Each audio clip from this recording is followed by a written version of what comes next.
কি হলো? তুই আমাকে তো জলদি দেখা করে ডাকলে। কারণ আমার বাড়ি থেকে বিয়ে ঠিক করে দিয়েছে আমাকে না জানিয়ে। আমি কিন্তু অন্য কাউকে বিয়ে করতে পারবো না তোমাকে ছাড়া।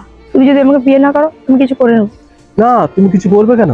তুমি আজকে রেডি হয়ে চলে আসবে ওখানে স্টেশনে। তুমি আর আমি এখানে চলে যাবো অনেক দূর, ঠিক আছে? তুমি কিছু করবে না কিন্তু। আচ্ছা ঠিক আছে। হ্যাঁ রে মা, এটা তুই কি করছিস? মা আমি বাড়ি ছেড়ে চলে যাচ্ছি। আমি তোমাকে আগেই বলে দিলাম। কেন? আমি রাজকে বিয়ে করতে চাই। আমি রমেশকে বিয়ে করতে চাই না, কারণ আমি রাজকেই ভালোবাসি। ঠিক আছে, তোর বাবা রমেশ সাথে এই জন্য বিয়ে দিতে চাইছিল কারণ ওর সরকারি চাকরি আর 40 বিঘে জমি আছে। কত দেরি হয়ে গেল, এখন এলো না।